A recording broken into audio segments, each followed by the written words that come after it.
I'm here today to show you how to use your foam roller. I find this is one of the tools that most people have in their houses, but don't really know what to do with. So I've got two examples here. They're kind of the two extremes of the spectrum. There is a white roller that is probably the most commonly seen one. That would be sort of the medium one. So this black roller is pretty dense, pretty intensive. Think more like deep tissue massage style. And this blue one is quite squishy. And it really just depends on your preference and what you're going for. So I'll give you some options. Rolling your body out on a roller is not meant to be an abusive act of hammering your body into submission. It's meant to hydrate your tissues, make you a little bit more mobile, perhaps help you recover faster if you've done something difficult. I like to use the foam roller after I've done a really steep hike. My muscles are warm, there's a lot of blood flow in there, and it seems that rolling out my legs helps me not be so sore the next day. So a couple different techniques that I will talk you through, but we're gonna basically roll out your entire body, and then you can pick and choose what works for you and take care of yourself as needed. So the first thing we're gonna do is just some shoulder mobilization and head and neck mobilization before we actually start rolling our body. So if you put your roller lengthwise on your mat, you're gonna sit yourself really close to the front edge. You can bring your hands to the floor and you're gonna roll your spine down onto the roller. Make sure that your head is supported, so your whole skull. And then I tend to put my feet a little bit wider than my hips for support, so I'm not so wobbly. So I'm going to take your arms straight up to the ceiling first. Now if you just let your shoulder blades fall down into gravity, it's going to feel kind of like you're hugging the roller with your blades. So you're going to slide your blades up, and you're going to slide your blades down. Sometimes we call this flossing your shoulder blades. So you're just feeling how your shoulder blades move. Sometimes I think we get the impression that our shoulder blades are always supposed to be down our backs and way behind us, but in fact they should move with our arms and they should move with our spine. So you want to be able to do that. So now I'm going to stop somewhere in between those two sections. So I'm going to be not quite lifted as far as I can, but I'm definitely not squeezing the roller with my shoulder blades. I'm going to have them broad and a little bit lifted.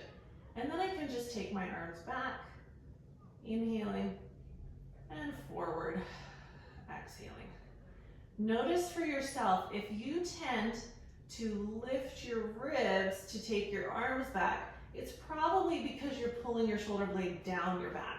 So if I try to really pull my blades in, it forces me to arch my ribs. So I'm going to remind my shoulder blades to actually lift and slide up a little bit towards my head so that my rib cage can be left alone.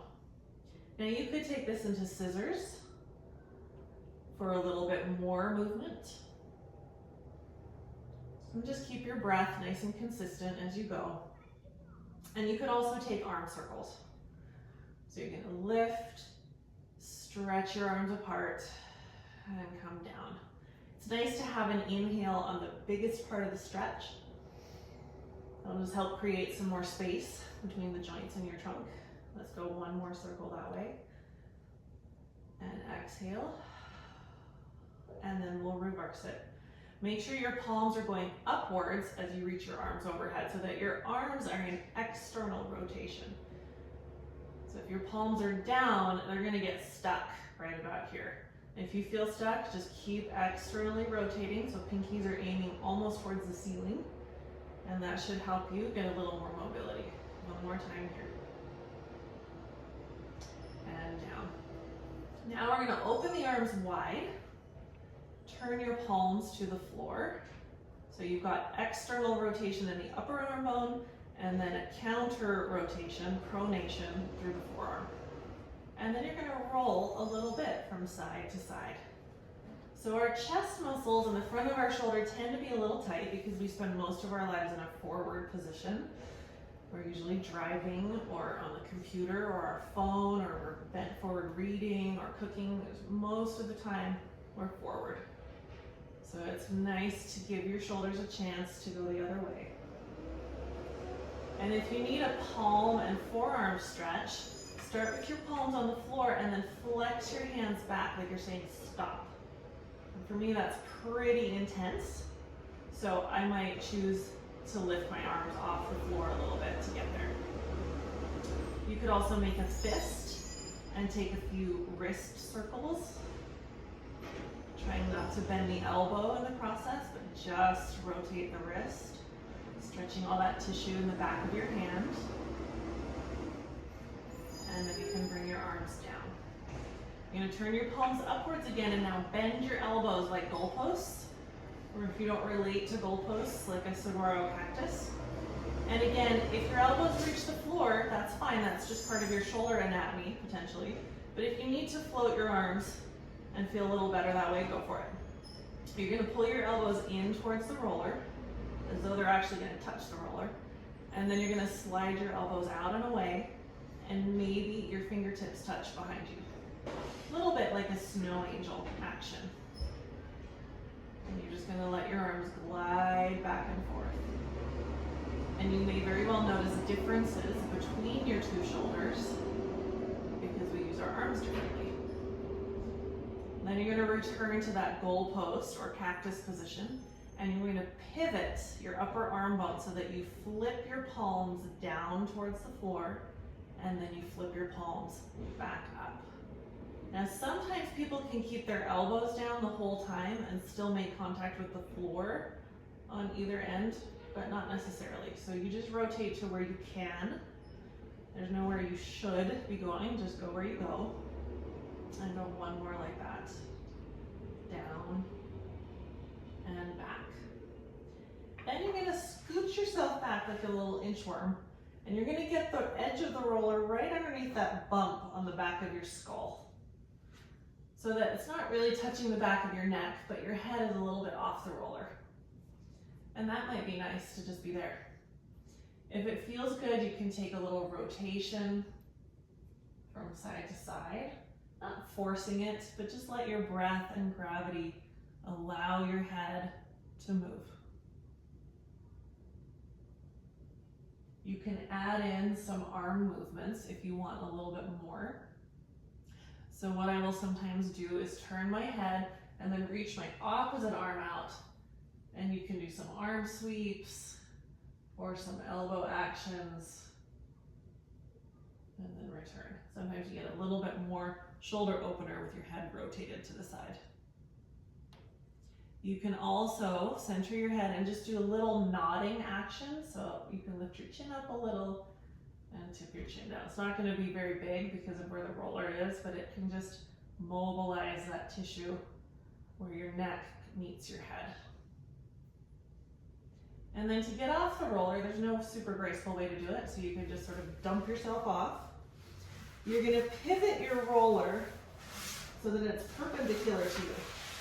Start with it underneath your legs. Hold on to it with your fingertips. Lift your pelvis up in space. So you're in a shoulder bridge, and then just bring the roller right underneath your sacrum. So your sacrum is that flat bone at the back of your pelvis. So your roller is not underneath your low spine. You can hold onto the roller for support. You're gonna pick up one leg and then the other. So your leg bones are vertical. And then you can do any number of things here. You can bring your knees towards your chest. That gives your low spine a little stretch.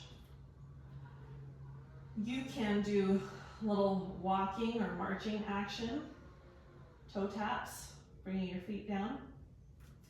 For some strength building, keep your pelvis where it is and just lower your toes without changing your spine. So you have to work against your leg weights moving away from you. If that feels great and you want even more, flex your feet so that you have to go a little further down to make contact with the floor. So whatever you like to do here. Depends on if you're using your roller to restore you or to strengthen you. One more like that. Then you can do some knee sways. So if you hold your knees, ankles, and toes together, you're gonna roll across your pelvis, and you wanna go straight across so that if you went far enough, your thigh bone would be in line with the roller. So it's not going to come towards your chest or further away. You're going to be on the roller and your knees are still together. Exhale to return. You certainly don't have to go all the way to the roller. Go where your body is willing to stretch. Notice how the further you go, the higher up your twist travels through your spine. And meanwhile, you're getting a little bit of massage through those back hip muscles. So your rotator muscles and your glutes. Let's go one more each way. Inhaling to stretch, exhaling to return. And then I'm going to take some scissors. This can be a nice restorative place right here. You could just let your legs hang into gravity. Just let the blood come down and all those muscles release. You can stay here as long as you want. You're going to keep your right foot reaching up to the ceiling when you're ready to move. Your left leg is going to go forward. Notice how far your left leg can go without your pelvis changing. Should get about to 180 degrees, right? Flat. Or maybe even a little more. And then you can take your pelvis with you. And your back could arch so that you could touch the ground. And because you took your pelvis with you, that means that you got a bigger stretch on the back of your right leg. And that also means that you have to now rewind in order. So you have to recover your back bend, recover your pelvis, and then lift your leg. So we'll take the other leg in slow motion. Leg moves on its own first. When you reach the end range, you change your pelvis and then your spine. You rewind, recover your spine, pelvis, and leg. So just be aware of the sequencing of your joints, the rhythm of how those bones move. You could take a couple more sets of scissors. And then if you want to add in a little bit more thigh stretch and hamstring work, you change it into a bicycle. So when you get to the end range of your scissor, bend that front knee, pull it home, and pick it up. I like to use the floor as feedback. So if I put my foot on the floor and try to keep it there, I get deeper into my knee flexion and more into my hip extension. This is hip extension here. And when I bend my knee, that's knee flexion. You can also backpedal. And meanwhile, all the parts of your spine on the mat are left alone. And then I like to do a nice inner thigh stretch here. So you're going to pick your legs up. Just practice external rotation first. So your toes are going to go apart while your heels stay together, and then come back to neutral. And just feel how the muscles that externally rotate your leg are way up inside your hip joints. Those are called your deep six rotators. You're going to keep the turnout, point your toes. Crisscross 2 times, flex your ankles, and press your legs apart. And if you have the flexibility, your legs would go onto the roller. So they're not going to go forward, they're not going to go backward. They're going to go straight out towards the roller. Legs come up, point your toes, crisscross twice, flex, and open. And remembering that in Pilates, there really is no passive stretching. We're never just hanging. So when the inner thighs are lengthening, the outer thighs are contracting. So I'm pulling my legs. I'm not letting them fall into gravity. I'm pulling them apart. One more time. Pulling them apart. Then you can just drop your knees into your chest. Notice how there is a gap underneath you. Just take a couple of breaths and allow your spine to sink into that gap. And when it feels like your spine isn't going to change anymore, you can scooch the roller just a little bit away from you. I like to put my hands here in front of the roller so that it doesn't go flying away from me. But that changes where the gap is now. So stay there, breathe into that stretch. Let your low spine release. Move the roller a little more. Add a little more. Until eventually you have come all the way to the floor. And then you can just move the roller away from you your spine that released onto the floor, lower one leg and then the other. And then slowly slide your feet forward. Feel how the front of your hips are lifting. And then just sense your body on the mat. And then we'll come up and I'll show you how to roll out all your body parts. So the number one thing people tend to know how to do on a roller is roll out their IT bands. And that's also the number one most hated thing people do, and that's why their roller ends up in their garage and not in their house. So, a couple things about your IT band. I'm on this really stiff roller, so it's pretty intense. Your IT band is right along the side of your leg. It moves from your hip to your knee. So you could just stay if it's too intense to move. Or you could pad your mat, come to a carpet, rather than a hard floor can also be useful. And you're just gonna pull from hip to knee, back and forth. Now the IT band gets a little bit of a bad rap. And we get this belief system that our IT bands are bad because they're tight. Well, they're supposed to be tight because they hold us up. That's why we can stand and walk. So we're not really trying to loosen it so much as we're just trying to bring some blood flow into it. I'm going to show you what to do on the blue roller, the soft one, if that's something that you have. I'll show you on my other leg. So most people have more sensitivity either at their hip or by their knee. So these rollers are meant not so much to roll back and forth, but to just find a place and stay. So I'm going to find a place and I'm going to take some of the weight off by bending my front knee. I'm a little tender right here, so I'm just going to stay there. And I might do a little roll. I might even go forward and back a little bit. But mostly I'm just trying to let gravity do the work. And my body weight can just sink into the roller. Maybe then I'll find a new space. Good rule of thumb is that you should be able to breathe deeply while you do your roller. If you're having to hold your breath or grit your teeth, then you're just taking it a little too far. So once you've done your IT band, you don't have to spend forever on it, just get it moving.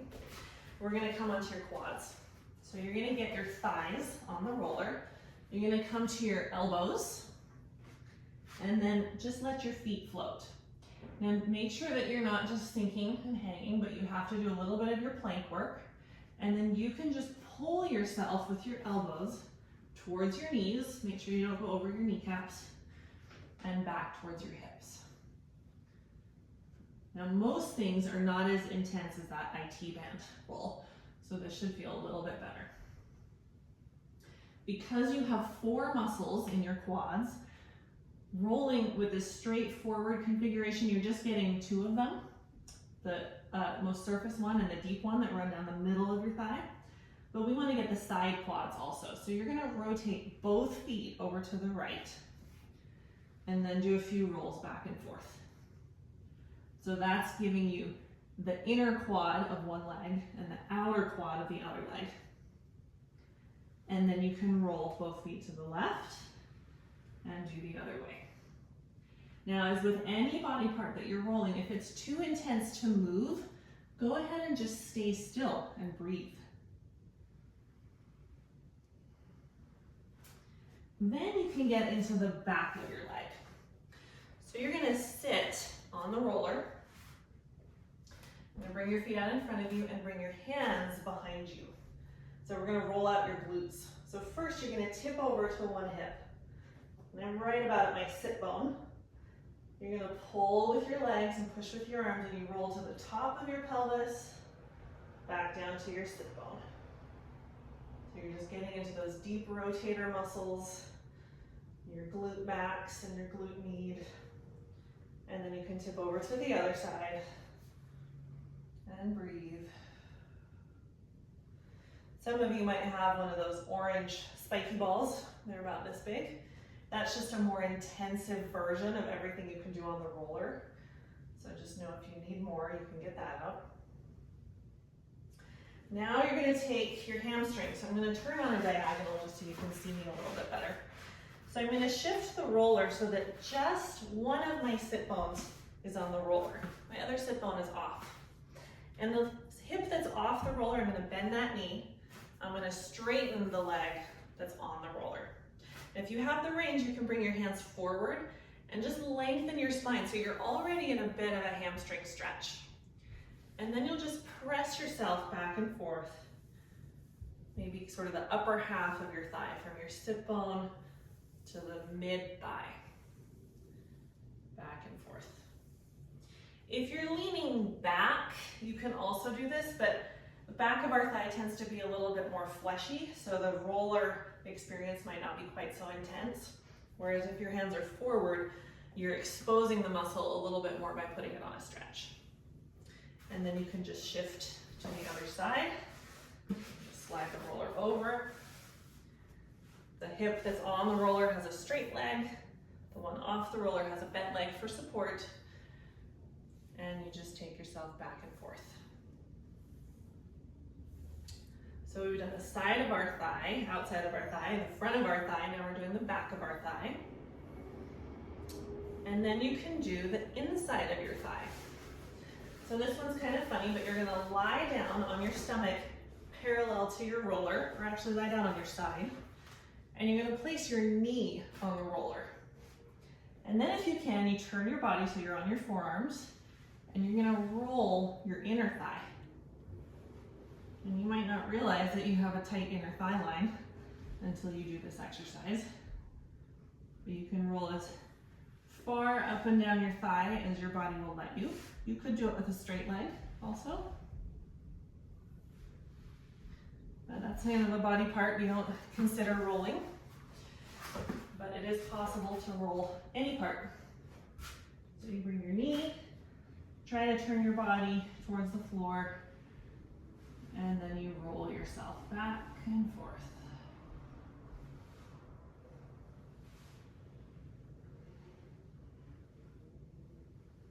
All right. So now you can roll out your calves. So you're just going to place your calves on the roller. I find this one to be pretty intense. You may or may not. Hands are behind you. You're going to lift up your hips first, and you're just going to roll back and forth. Now, where it gets intense is when you turn your feet and you roll the inside and outside edges of your calves. You could bend and straighten your legs. Might be easier than moving your hands or arms. Roll the other way. And if that doesn't give you much, you can also cross one leg over the other. And that just puts a little bit more weight on the calf that's on the roller. And you can just get into that. Back and forth. Then we have to do your shins. Shins are another body part that maybe you don't realize is tight. So you're gonna kneel on the roller. You can bring your hands forward, and then you can just pull the roller down towards your ankles, pull it back towards your knees. You can choose, if your knees flex deeply, you can bring your whole body back and forth. If that's not feasible for your knees, you can pick your hips up, keep your shoulders where it is, and just pull your knees back and forth. It's a nice little core exercise too. And then we'll stretch your feet. So you bring your knees to the roller. First, you're gonna start with your toes tucked under, so you're standing on the ball of your foot. Bring as much weight back over your heels as you can. That might be plenty of stretch for your arch. If you have more, you could start to push the roller a little bit forward. So you're opening up the muscles underneath your toes and underneath the back of your foot. Then you can get a stretch through your shins by bringing your toenails down to the floor. You're gonna put as much weight back on your heels as possible. You can even bring your hands back. Some people can go all the way down to their heels, but you don't have to. But if you can, get back there, you might feel a nice stretch across the front of your ankle and foot, and even through your shin. So those are your legs on the roller. So then you can roll out your upper back. you did your lower back when you had your hips on the roller. So you're gonna sit in front of the roller, bring it to your shoulder blades. And then bring your hands behind your head. Let your upper back arc over the roller. Sometimes it's nice to just feel that mobility. Remind yourself that when you arc, you don't want your blades down, but you want your shoulder blades to come up and back with you so that you can get more thoracic extension. Back and forth. From your back bend, pick your hips up and pull yourself with your feet towards the back of your neck, but not to your neck. And then towards the bottom of your shoulder blades. So we're doing the upper half of your back. It might feel good to do a little tilt to one side, so you're getting the side of your back. That might not feel good. And again, if you're on the blue roller, you might choose to just pick a spot, stay on it, and breathe into that extension. So you can always stay. Then to do your lower back, you're gonna sit up a little more. Bring the roller under your shoulder blades, more towards the back of your waistline. Pick up your hips and hold onto your legs, and then push and pull with your legs. So you're going from the base of your shoulder blades about to your waistband. And again, you can do a little tilt from side to side, so you get a little bit more into those deep low back muscles.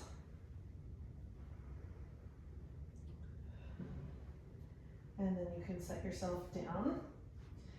You can also do your arms. It's a little funny, but you can get onto your lats. Those are your big muscles that go down the side of your back.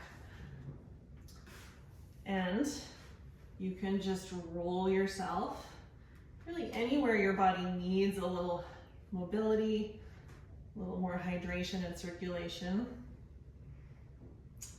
And then you can do your shoulder muscles. So you tuck your arm in, get onto your deltoid. You want to make sure you're on the meat of your muscle and not on the bone. And just roll it back and forth. All these body parts that you wouldn't imagine being tight sometimes get tight. So I'll show you the lats from the other side. This is another one where being on a blue roller might be a little more pleasant because you don't have quite as much tissue. So it might feel a little hard on the bones. And then you can get onto the side of your shoulder, doing your deltoids, and do a little roll back and forth. And then we'll just take a little back bend here. So if you bring the roller to the end of your mat, you're gonna lie down on your stomach, and you want your forehead on the floor, and then the roller is just gonna come pretty close to your head. You're gonna bring your arms to the roller. So now for some of us, that's plenty of stretch because our arms are already behind our heads. But we're gonna do little shoulder blades sliding back and forward. Back and forward. You can experiment with rotating your arms, so thumbs go up as you pull your shoulder blades back, and then thumbs go down as you push your shoulder blades forward. And just take it back and forth. And then you're going to keep your thumbs up, raise your head to the level of your body, look forward over the roller, and then start to take a back bend. Elbows could stay straight, or if you have the range at the top, you might choose to pull your elbows underneath you, and then come back down, press the roller away, and come to your forehead. Lift your head, look forward, bring yourself up, and then roll yourself down to the bottom. One more time. Keeping your legs active, using your breath, and lowering back down. And then you can finish your rolling session with a little child's pose. Now you can use your roller to help you. If child's pose is not a comfortable position for you, which it's not for some people, you can do a couple things. You can put a roller on your lap close to your hip crease, and you can round your spine over it. That might help you open up a section of your back that is traditionally fairly tight. And a lot of people have trouble bending their knees so deeply and putting weight on them. So you can take your roller behind your knees so that you're sitting on it, then you have a little more space through the back of your knee, and then you can take your child's pose this way. And if that's not feasible for you, the other option is to just come onto your back, draw your knees into your chest, and stay there. Your knees can open a little bit. You can rock from side to side. You can even take what's called happy baby pose in yoga, where you hold your feet and you pull your knees down towards your chest. And then you can rest your feet. You can rest your arms. And just take a few breaths quietly, checking in. Sometimes it's nice to put your arms across your chest.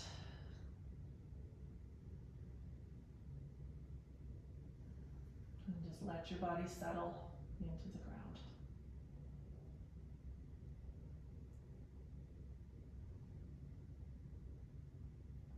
Now when you're ready to be done, you can roll to your side, sit up gently. So that's a whole bunch of stuff you can do with your roller. You can do that instead of going to get an actual massage if you can't get in to your favorite massage therapist. Or if you just have a body part that's a little irritated, could be a little tight or a little tired or just a little twitchy. And sometimes just some rolling out of the tissue helps to bring it back to its equilibrium. So I hope that's helpful, and you can go get your roller out of your garage and you'll know what to do with it. Thanks.